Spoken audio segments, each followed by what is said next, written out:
contradiction doesn't actually get us to think that the world of the story is completely different to the real world. Now, as I said, the usual way to get readers to depart from a real-world background is with the explicit text, right? When we take what's explicit in the text to represent what I'll call authorial say-so, right? What the author wants you to imagine. So, for example, Amado just establishes that Vadinho has come back from the dead, and we accept that, right? And it's explicit in the story. But it's not the case that authors can simply stipulate whatever they want to be the case in a story just by writing it down. Okay? And the reality assumption is a reason why they can't do that.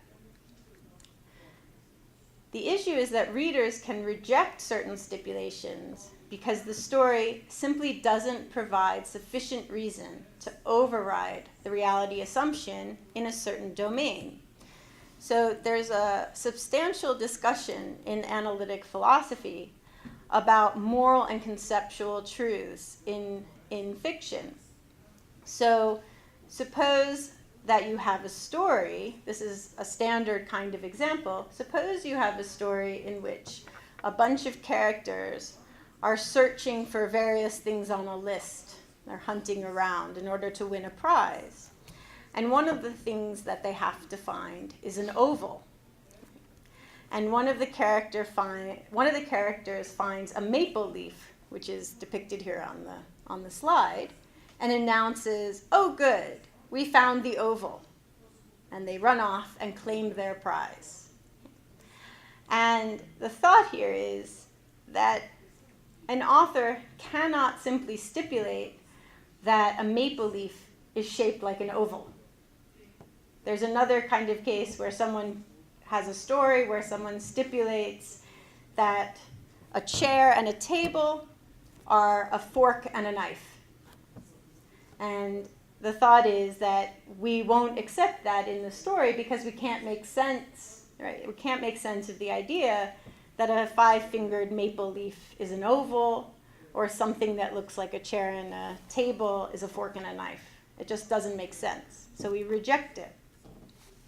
But I think that this point applies to all sorts of facts, right? We criticize authors who make mistakes about the historical facts or the scientific facts and so on, various errors, all the time. And in those cases, we may simply reject their claim about what obtains in the story because we recognize that they're trying to say, set their story at a certain time period and that they've made a mistake about what was actually the case in that time period, and we simply don't accept what it says in the text, even if that's what they want us to accept. So to give you an artificial example of this, right, suppose that in the middle of Pride and Prejudice, which is a very physically realistic novel, Jane Austen wrote the following sentence: "A household of 18 was slaughtered and consumed by a horde of the undead," or the undead are zombies. Now, I suggest that had Austen simply said that in the middle of her book, no one would accept that there were zombies in the world of Pride and Prejudice. It's not enough simply to say that.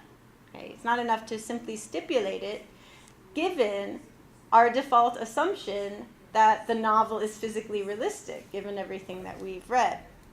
But of course, that can be established if you work a lot harder to establish that there are zombies in the world of Pride and Prejudice, as does Seth Grahame-Smith in his novel Pride and Prejudice and Zombies, right, which is a kind of what's called a mashup of this novel and a zombie story. Okay, and that sentence comes from his novel. Notice that it's actually much easier for authors to stipulate departures from genre conventions. So authors simply have to state that's something you take for granted in a genre. doesn't obtain. And here are some pop culture examples. I'm told that in The Lord of the Rings, there's a kind of dragon called a cold drake, which Tolkien simply says doesn't breathe fire. And that's all he has to do. He just says it doesn't breathe fire, and everyone accepts that. Okay. In Anne Rice's interview with the vampire, Rice stipulates that vampires cannot be killed with a stake through the heart. Everyone accepts that. And similarly, although controversially, there are now what are called fast zombie movies.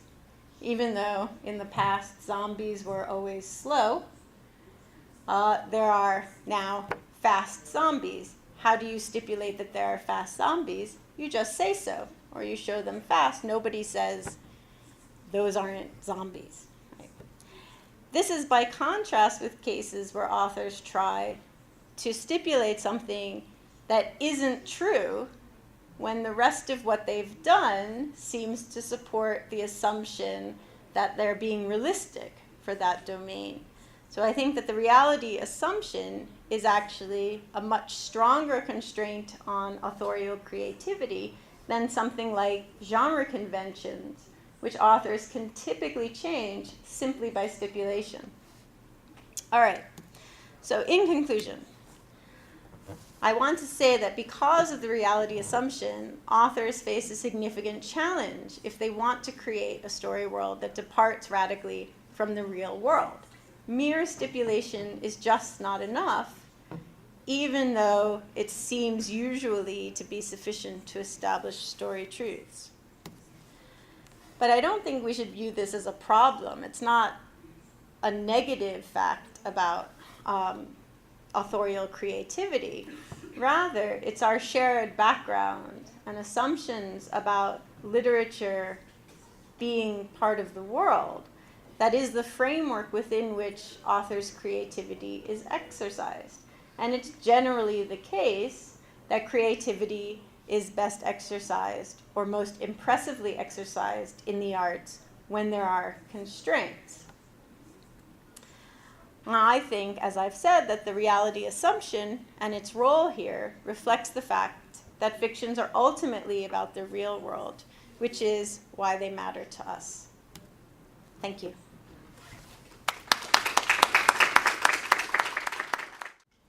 Pelo que eu entendi, você está trabalhando dentro dessa noção da relação ou da coincidência entre nome e coisa,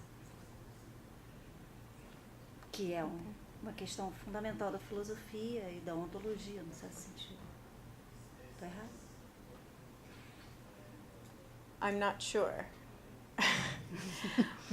What do you mean? Quer que eu pergunte? Do you want me to ask in English? Você quer continuar? Não sei que No, não dá. it's not the language. I don't know what you mean by working in the relationship between word and thing. Ah, okay. The Related coincidence. to my talk, yeah. Yeah, I thought that's why it's just a comment. Okay. Because I didn't know exactly if you were going through this line of thought or if you were exploring something completely different, you know? Because it sounded to me that you were dealing with this area, of this subject, of the coincidence between name and things. Yeah, I'm just not sure. So what's the name and what's the thing in this example? Posso sentar já? Não, se você vai continuar falando. Well, I don't know, maybe it's not appropriate in this context. Right. I just imagine it was related to this aspect. So the idea that the fiction is in some way about the actual things in the world. Yeah. Yes, And yes. the artist would be naming in a certain way. Sometimes. And in this sense, creating worlds, since the name, you know, like the basic theological idea that the name creates the objects, thing. creates reality. So the artist would be the one creating these realities. But even though he needs the things. Yeah, he needs the reality itself to substantialize, let's say, his own world. That's more or less. Right. That's very helpful. Thank you. Yeah, I think so. I tend to want to reduce the idea of authors creating worlds, to think about that instead of as authors inviting us to imagine worlds, right? So they don't, in any literal sense, create a world. So the only world is the actual one, the real world. And in order to get us to imagine a world in our minds, they need to, as you put it, right, name things. They need to talk about the things that there are already. So, I mean, in a way, this could be going back to Hume on imagination as well, right? The idea that imagination involves taking things we know and reconfiguring them. But it can't create something entirely new. It has to rely on what we already know. It has to touch on reality. It has to be pinned down to reality at various points to create something not out there, but in here, in our imaginations. E pode ser tangente ao que você apresentou, mas pensando no exemplo que foi apresentado, né? Jorge Amado, por exemplo, né? Eu vi que eu li a tradução em inglês e pensando nessa referência, né, que você da imaginação para nós que moramos aqui em São Paulo, por exemplo, ler Jorge Amado é lidar com uma maneira de falar da Bahia, do outro estado. E a representação do filme ou na televisão que nós temos desse escritor, parece que inventam outro imaginário que não é nem de lá, nem de cá. E quando eu vi a tradução em inglês do Jorge Amado, não sei se foi Gabriela ou esse romance, era uma tradução de um inglês que eu não sei de onde é, né? De um outro imaginário que, enfim, o que eu quero dizer é que a própria linguagem vai distanciando de uma realidade, né? De um referencial de realidade. Então, como você, né, com esses exemplos, como é que você, nesses exemplos, lida com a questão da linguagem e a realidade? Sorry, took an extra moment. So I don't deal with it here. I haven't really talked at all about that. Now I take it that when Amado talks about Bahia, he's talking about Bahia, right? He's talking about the real place. He's talking about Brazil. He's talking about real foods and not real individuals, but nonetheless real types of people and so on. And that's a different argument, but that's what I think is actually going on. That abstracts away from the actual language that's used in the story.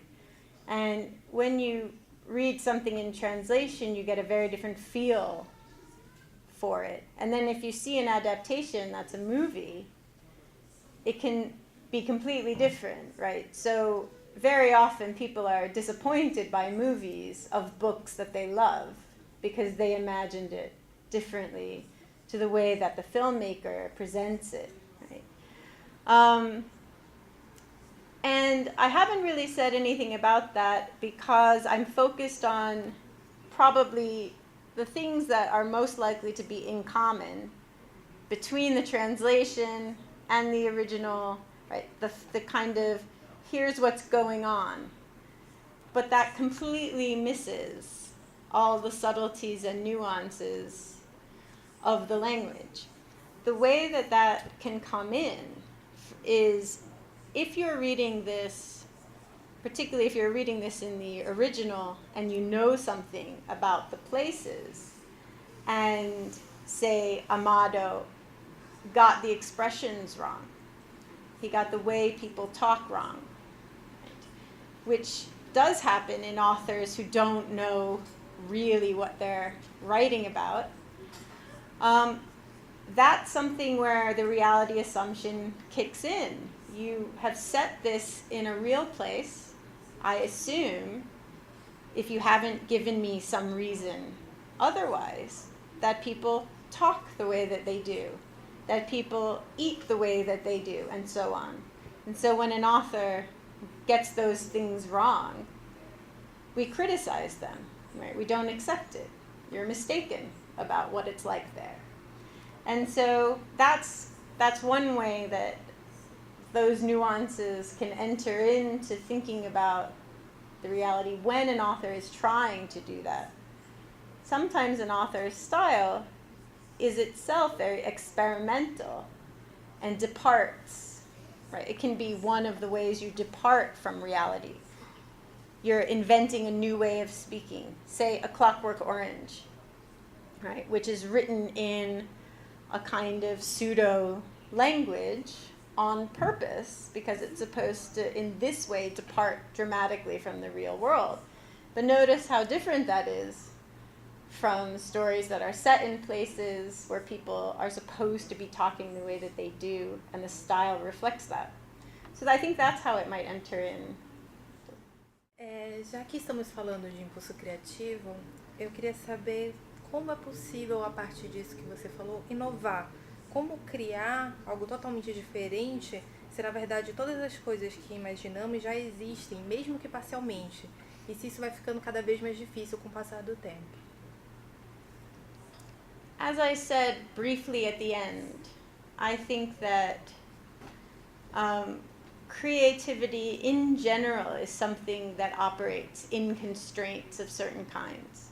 So when you think of, say, masterpieces in music, right, part of what makes a particular symphony or concerto amazing in classical music is not that, say, Beethoven did something that no one has any idea what it is, nothing has ever been heard like that. Rather, what he's done is he's taken the rules and he's, as it were, worked within them to do something incredible. And it's our awareness of what the rules are that allows us to recognize how great it is what they did, if you see what I mean. And it's an interesting feature of the novel that there aren't very many clear rules. It's not like writing a sonnet. If you're writing a Shakespearean sonnet, then your creativity is restricted by the form, the rhyme, the meter, 14 lines, and so on. But if you're writing a novel, it's quite an unconstrained sort of thing to do. Novels vary quite a bit in length, in language. Some authors use many metaphors, some authors use no metaphors. There doesn't seem to be all that much that you're required to do except write something interesting, right? That's a bit like a story. I mean, there are novels that don't even seem to be much of a story. And so, but I suggest that the fact that we automatically assume that it's in the real world is a constraint that actually enables creativity, because authors can think, how do I want to depart from the real world? What do I need to do to make this a different world? And they do. There are so many variations on reality in fiction, but it allows the creativity. So an author couldn't be explicit about everything, right? So they have to let readers fill in as they go along. And by not having to specify every little bit, they're able to think about the parts that they want to be very different. Now, I do think your last point is very interesting. I do think that it gets harder over time, as it does in any art form, because so many variations have been done that people start to think we need a new art form, right? So novels get more experimental until perhaps they will transform into some new genre. But if you have the impression sometimes that experimental fiction simply can't be understood, right? So it just doesn't grab people. I think you've hit the limits of the genre. There's a balance to be struck between relating to people with this genre and doing something new. And if it's too new, it isn't appreciated. Even your creativity isn't appreciated. A respeito dessa sua última fala, fiquei curioso quando você falou que seria mais difícil, então, conforme o tempo passa, seria mais difícil criar a partir de determinadas coisas.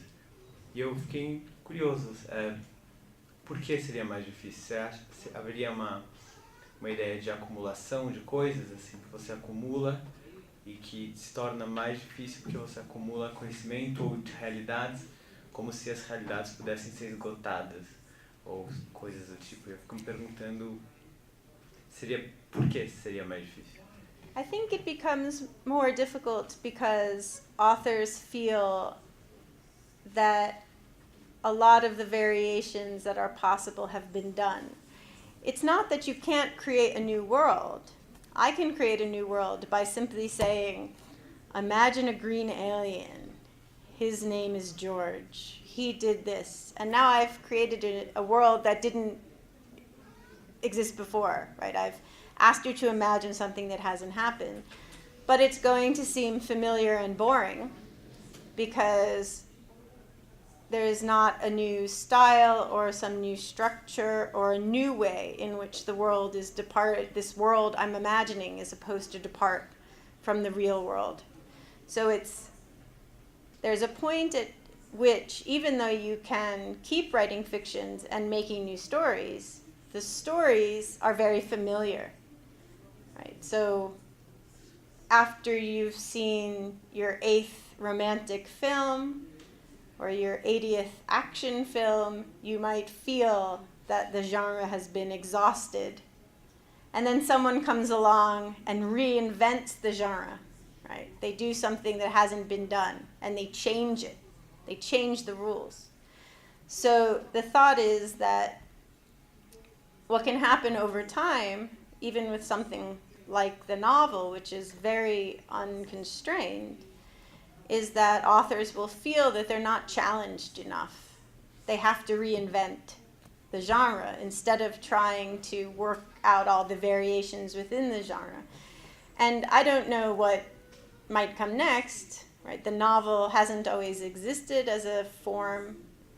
The short story hasn't always existed as a form. These things may change and transform in ways that I don't know.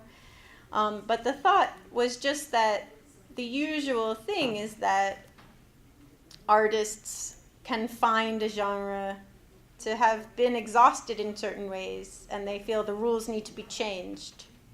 So that was the thought. Você acha que excesso de criatividade contribui para a dificuldade de criar mais coisas?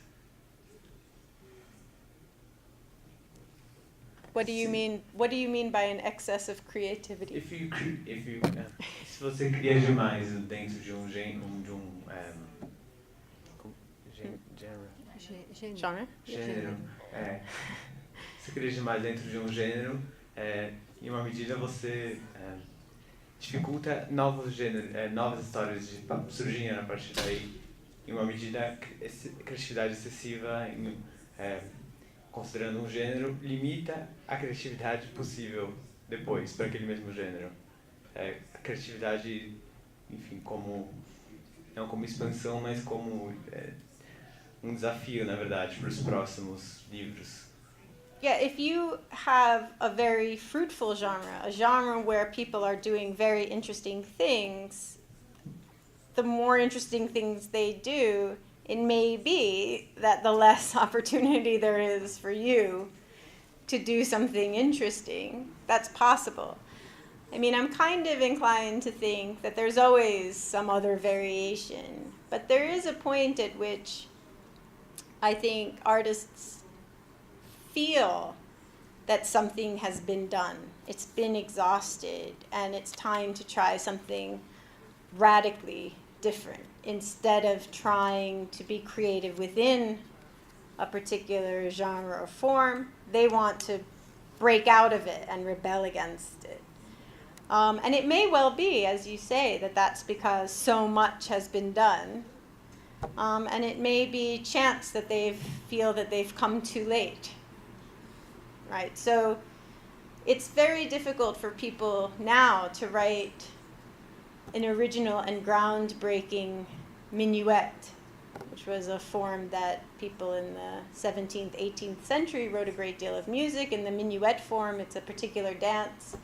Someone who wrote even a new and very interesting minuet now would not be considered particularly creative, because that's a form it's been done, it's been exhausted. Bach did brilliant ones, Mozart did brilliant ones. You're not going to do anything new with the minuet now.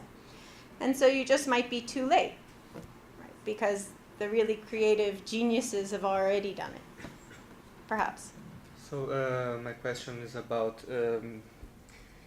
you start saying that both reality and fiction are representations, right? Fiction and nonfiction. Fiction and nonfiction are So representations. non-fiction includes reality. No, reality is just actual things, Yes, not okay. not the Okay, they are representations independent of the things. of representations, but okay, I'm trying to understand this reality assumption, because you say that we can infer things from the story that are not wrote in the story, but then we do that through our representations, right? Yes. Okay, and then different persons and also people from different cultures have different notions of reality. Right. So when we apply this assumption, we can generate at least two different stories. Probably many. Many, Yes. exactly. And so, how can we have an answer to the identity of the work? Right. Very good. So there are two different issues going on. So one is, what is it that we infer when we're reading? And as you say, right, people have very different beliefs about reality. Not just different cultures, but different individuals will have different assumptions about what is true. And so they'll draw on different backgrounds in order to imagine the story. And as a result, no two people will imagine exactly the same story world. Okay. So that's one point. That's absolutely true. The second issue is, in a sense, what really is going on in the story, right? What is not the correct interpretation, but at least a correct interpretation of what's happening in a story. And my claim, which is in this respect quite radical, okay, is that the background of the story is what's really true, even if we're wrong about that. Right? So suppose, as I assume is true, that we don't have a full scientific understanding of how the universe works. Okay. Now, what is the universe like in the world of Donoflor? Well, it's just like however it really is, even though I don't really know exactly how it is. So that's the idea. So what turns out to be true in reality in these respects will simply turn out to be true in the story, even if we don't know that, right? So the claim then is that we might misinterpret the story. Now, that sounds surprising, as if we'll never know what's the case in a story. But as I said when I started, the interesting phenomenon is how much we agree. So given that we all have different backgrounds, the fact is that most of us agree about the basic facts of the world of many stories, right? With some stories, I don't know, like a Beckett play, like Waiting for Godot, if people are familiar with that, it's so open to interpretation that we may really have very little agreement, although there is agreement about what the interpretive options are. But with most stories, we usually all share basic assumptions. And what I'm interested in is, why do we agree? And that's usually because those are cases where we live in the same world and we make the same kinds of inferences because we're familiar with other human beings, right, and ordinary facts about the world. Most fictions don't depend in any interesting way about really obscure facts about science. It just doesn't make any difference. You can assume that the universe, whatever the normal psychology of human beings is, the reason Hamlet has lasted this long is that every audience takes him to be a real human being, functioning the way real human beings function. Right? And so I think we aren't necessarily restricted to what others believe. We still bring in our beliefs about reality. And someday, if we really understand depression, we might have a different interpretation of Hamlet than we have now. But all the time, it's because we take him to be real. I have in mind, my question is, what about when we don't have a story? Because I'm thinking about Pollock's paintings, other kinds of arts which are not related to stories. So this is my question. Right, that's very helpful. Yeah, I didn't talk about that, but I think that the idea extends to other kinds of representations. So, and it's not just me, there's a discussion about representation in, for example, painting, and what is the case in the world of the painting. And with representational paintings, of course, you'll be saying, well, there are people and they're doing things, and you will be making inferences. For example, in a painting, normally, you only see part of things, the surface. This was Plato's complaint. But you infer that people and things are three-dimensional in the world of the painting, and that's a similar situation. If you have something abstract, like a Pollock painting, there's quite a bit of discussion about what you can say obtains in the world of that painting. And what people usually say is something like, some things are in front of other things. So even though the painting is, for abstract painting, even though the painting is two-dimensional, a Pollock gives you a sense of depth and also movement, the way that it's done. And so you might want to say that in the world of the painting, there's depth and movement, even though, literally speaking, all you see is something flat, relatively flat and unmoving. And so we're still always making those kinds of inferences. But in a very abstract painting, I think it's an interesting case to think about, because it does seem as if the reality thing gets left behind. And maybe we want to stop talking about the world of the painting at that point. That there isn't much to say about it except those formal qualities, but nothing genuinely representational, in which case maybe it doesn't ask us to imagine a world, it just asks us to imagine, say, some depth. Very, very helpful, thank you. Eu estou pensando aqui no dadaísmo, cuja proposta não era trazer uma transformação formal, mas totalmente romper e provocar o público, né? Então era quase que anti-representação, né? Como que você pensa isso? So strictly speaking, I don't think that the reality assumption necessarily applies in these cases. So I haven't thought about the idea that we need to stretch it to cover everything.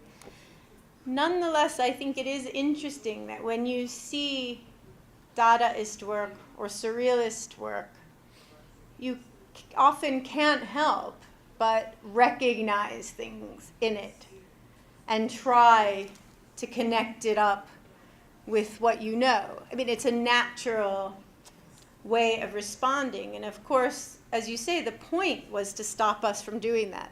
Mm-hmm.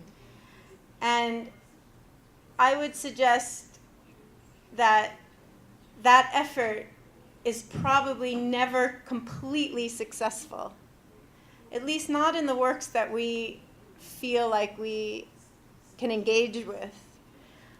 It's very rare for someone to come upon a painting or an artwork, no matter how abstract or strange, and not find some connection to something, even if they think it represents a mood or something of that kind.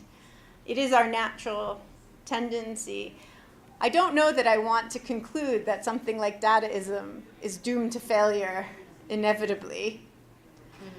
But that is an interesting case. I mean, the cases of the Dadaists with automatic writing. It may well be that it's just more difficult when you use words.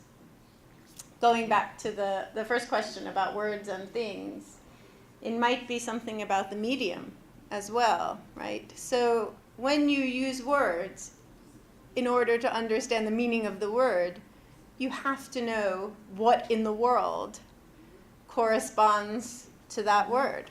And so it may well be more difficult to depart from our ordinary background and understanding in writing than it is in a medium like painting, where the constraints will be different. So the reality assumption might be much less of a constraint there than it is in writing, because of the nature of how we understand language.